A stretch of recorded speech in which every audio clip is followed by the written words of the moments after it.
여러분, 혹시 최근에 가족들이 방에 들어오면서 냄새가 나네라고 말한 적이 있으신가요? 아니면 엘리베이터에서 다른 사람들이 슬쩍 거리를 두는 것 같아서 당황스러우셨던 경험이 있으시나요? 오늘은 많은 시니어분들이 고민하고 계시지만 쉽게 말하기 어려워하는 몸냄새 문제에 대해 솔직하고 현실적인 이야기를 나눠보겠습니다. 그리고 최근 미국 연구에서 밝혀진 놀라운 사실, 바로 우리 주변에서 쉽게 구할 수 있는 한 가지 음식이 몸냄새를 줄여준다는 내용도 함께 알려드리겠습니다. 안녕하세요. 건강한 노후를 위한 정보를 전해드리는 채널입니다. 오늘은 정말 중요하지만 많은 분들이 부끄러워하거나 외면하고 계신 주제에 대해 이야기해 보려고 합니다. 바로 나이가 들면서 생기는 몸냄새 문제입니다. 먼저 한 가지 사례를 말씀드리겠습니다.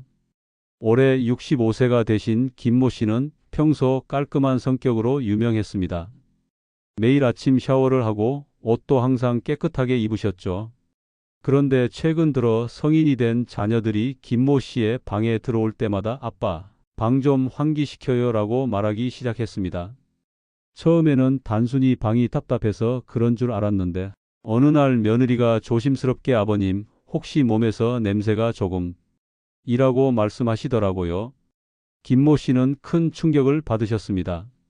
평생 깔끔하게 살아왔는데 자신도 모르게 냄새가 나고 있었던 것입니다. 이런 경험 많은 시니어분들이 겪고 계실 겁니다. 사실 이것은 개인의 청결 관리 부족 때문이 아닙니다. 나이가 들면서 자연스럽게 일어나는 신체 변화의 일부인 것이죠. 하지만 이런 문제를 제대로 이해하고 관리한다면 충분히 개선할 수 있습니다. 오늘 이 영상에서는 나이가 들면서 왜 몸냄새가 생기는지, 그 과학적 원리부터 시작해서 최근 미국에서 발표된 연구 결과에 따른 냄새를 줄여주는 특별한 음식, 그리고 일상생활에서 실천할 수 있는 구체적인 관리 방법들까지 모든 것을 상세하게 알려드리겠습니다. 마지막까지 시청하시면 여러분도 자신감을 되찾고 주변 사람들과 더욱 편안한 관계를 유지하실 수 있을 것입니다. 먼저 나이가 들면서 몸냄새가 생기는 이유부터 알아보겠습니다. 많은 분들이 단순히 나이가 들어서 그렇다고만 알고 계시는데 사실 이 뒤에는 명확한 과학적 근거가 있습니다. 우리 몸에서 나는 냄새의 주된 원인은 바로 이노네날이라는 물질입니다. 이 물질은 40세가 넘으면서부터 몸에서 분비되기 시작하는데 피지 속에 쌓이면서 그 특유의 퀴퀴한 냄새를 만들어냅니다. 젊을 때는 우리 몸의 신진대사가 활발해서 이런 물질들을 빠르게 배출할 수 있었지만 나이가 들면서 신진대사 기능이 떨어져 이런 냄새 유발 물질들이 몸에 축적되는 것입니다. 더 구체적으로 설명하자면 나이가 들면 피부의 지방이 산화되면서 이노네날이라는 물질이 만들어집니다. 이는 마치 쇠가 녹슬듯이 사람의 몸도 산화가 되는 과정이라고 보시면 됩니다. 피부의 자연스러운 항산화 작용이 떨어지면서 이런 현상이 더욱 심해지는 것이죠. 이 이노네날이라는 물질은 주로 귀 뒤쪽이나 가슴 부위에서 많이 분비됩니다. 그래서 많은 시니어분들이 목욕을 열심히 해도 냄새가 잘 사라지지 않는다고 호소하시는 것입니다. 이제 그 이유를 아시겠죠? 또한 나이가 들면서 몇 가지 다른 변화들도 함께 일어납니다. 첫째, 물 섭취량이 줄어듭니다. 젊을 때보다 갈증을 덜 느끼게 되어서 자연스럽게 물을 적게 마시게 되는데 이렇게 되면 몸속 수분이 부족해져서 혈액이 끈끈해지고 노폐물 배출이 원활하지 못하게 됩니다.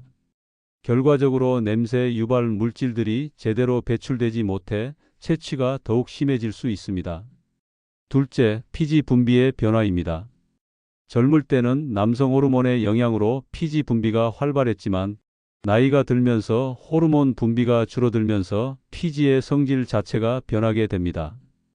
이때 산화되기 쉬운 형태의 지방이 증가하면서 냄새가 더욱 강해지는 것입니다. 셋째, 면역력과 항산화 능력의 저하입니다. 젊을 때는 우리 몸의 항산화 시스템이 활발하게 작동해서 냄새 유발 물질들을 효과적으로 제거할 수 있었지만 나이가 들면서 이런 능력이 점점 떨어지게 됩니다. 이제 왜 나이가 들면서 몸 냄새가 생기는지 이해하셨을 텐데, 그렇다면 이 문제를 어떻게 해결할 수 있을까요? 여기서 정말 놀라운 소식을 하나 전해드리겠습니다. 최근 미국의 뉴욕 포스트에서 보도된 내용에 따르면 건강 상담사들의 연구 결과 버섯을 꾸준히 먹으면 불쾌한 몸 냄새를 상당히 줄일 수 있다는 사실이 밝혀졌습니다. 정말 놀랍지 않나요? 우리 주변에서 쉽게 구할 수 있는 버섯이 몸 냄새 해결에 이렇게 큰 도움이 된다니 말입니다. 그런데 왜 버섯이 몸 냄새에 효과적일까요? 이에는 두 가지 중요한 성분이 관여합니다. 첫 번째는 에르고티오네인이라는 성분입니다. 이 성분은 강력한 항산화 작용을 하는데 특히 피부 지방의 산화를 억제하는 효과가 뛰어납니다. 앞서 말씀드린 이 노네날이라는 냄새 유발 물질이 바로 피지의 산화 과정에서 만들어지는 것이니까 에르고티오네인이 이 산화 과정을 막아주면 자연스럽게 냄새도 줄어들게 되는 것입니다. 두 번째는 스페르미딘이라는 성분입니다. 이 성분은 새로운 세포의 생성을 돕고 신진대사를 활성화하는 역할을 합니다. 나이가 들면서 느려진 신진대사를 다시 활발하게 만들어 주어서 냄새 유발 물질들이 몸에 축적되지 않고 원활하게 배출될 수 있도록 도와주는 것입니다. 연구에 따르면 대부분의 버섯이 이런 효과를 가지고 있지만 특히 표고버섯과 느타리버섯이 가장 효과적이라고 합니다. 표고버섯은 에르고티오네인 함량이 특히 높고 느타리버섯은 스페르미딘이 풍부하게 들어있어서 몸냄새 개선에 탁월한 효과를 보인다고 합니다. 그렇다면 버섯을 어떻게 섭취해야 할까요? 하루에 버섯 100g 정도, 즉 작은 접시에 한 접시 분량을 꾸준히 드시면 됩니다. 이를 2주 정도 지속하시면 눈에 띄는 변화를 느끼실 수 있을 것입니다. 볶음, 무침, 국물 요리 등 어떤 방식으로 조리해서 드셔도 효과는 동일합니다. 하지만 버섯만으로는 부족합니다. 몸 냄새를 효과적으로 관리하기 위해서는 종합적인 접근이 필요합니다. 이제 일상생활에서 실천할 수 있는 구체적인 관리 방법들을 하나씩 알려드리겠습니다. 첫 번째는 올바른 세정 방법입니다. 많은 분들이 매일 목욕을 하시지만 정작 냄새가 가장 많이 나는 부위는 제대로 씻지 못하시는 경우가 많습니다. 이 노네날이 주로 분비되는 부위는 귀 뒤쪽, 목 뒤, 가슴 부위입니다. 이 부위들을 특별히 신경 써서 씻으셔야 합니다. 귀 뒤쪽은 샴푸할 때 거품이 제대로 닿지 않는 경우가 많으니 세수할 때 비누 거품으로 귀 뒤쪽까지 꼼꼼하게 씻어주세요. 목 뒤쪽도 마찬가지로 목욕할 때 손이 잘 닿지 않는 부위이니 의식적으로 신경 써서 씻으셔야 합니다. 또한 아포크린샘이라는 특별한 땀샘이 많이 분포한 겨드랑이, 사타구니 부위도 중요합니다. 이 부위에서 나오는 땀은 일반적인 땀과 달리 단백질과 지방이 많이 포함되어 있어서 세균과 만나면 강한 냄새를 만들어냅니다. 이런 부위는 항균 효과가 있는 바디워시를 사용해서 씻으시는 것이 좋습니다. 두 번째는 충분한 수분 섭취입니다. 앞서 말씀드린 대로 나이가 들면 자연스럽게 갈증을 덜 느끼게 되어서 물 섭취량이 줄어듭니다. 하지만 몸냄새 관리를 위해서는 의식적으로라도 물을 많이 마셔야 합니다. 하루에 최소 1.5리터, 가능하다면 2리터 정도의 물을 마시는 것이 좋습니다. 이때 카페인이 들어간 음료나 단 음료는 피하시고 맹물을 드시는 것이 가장 효과적입니다. 카페인은 이뇨 작용을 촉진해서 오히려 체내 수분을 빼앗아갈 수 있고 당분이 많은 음료는 체내에서 분해되면서 또 다른 냄새 유발 물질을 만들 수 있기 때문입니다. 물을 마시는 시간도 중요합니다. 한 번에 많은 양을 마시는 것보다는 조금씩 자주 마시는 것이 좋습니다. 기상 직후, 식사 전, 잠자리에 들기 전 등 정해진 시간에 물을 마시는 습관을 기르시는 것을 추천합니다. 세 번째는 구강 관리입니다. 입냄새도 전체적인 몸 냄새에 큰 영향을 미칩니다. 나이가 들면 침 분비량이 줄어들면서 입안이 건조해지기 쉽습니다. 침이 부족하면 입안에 세균이 번식하기 쉬워져서 냄새가 더욱 심해집니다. 이를 방지하기 위해서는 수시로 물을 마시고 혀로 입안 점막을 자주 접촉해서 침 분비를 늘려주는 것이 좋습니다. 또한 하루에 3번 이상 양치질을 하고 혀 클리너를 사용해서 혀의 설태까지 제거해 주시면 더욱 효과적입니다. 네 번째는 옷 관리입니다. 같은 옷을 여러 번 입지 마시고 특히 속옷과 양말은 매일 갈아입으셔야 합니다. 땀이 밴 옷은 아무리 깨끗해 보여도 세균의 온상이 될 수 있습니다. 또한 옷의 소재도 중요합니다. 여름철에는 면이나 린넨 같은 천연 소재의 옷을 입는 것이 좋습니다. 이런 소재는 통기성이 좋아서 땀이 잘 마르고 세균이 번식하기 어려운 환경을 만들어줍니다.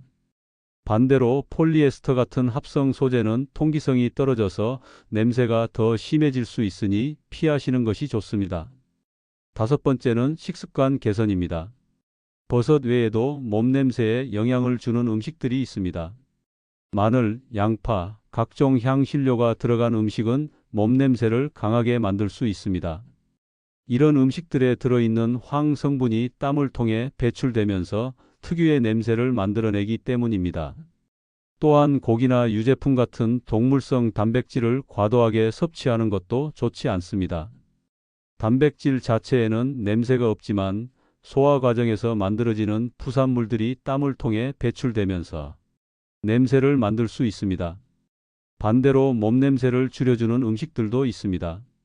앞서 말씀드린 버섯 외에도 파인애플, 오렌지 같은 과일들은 천연 방취 효과가 있습니다.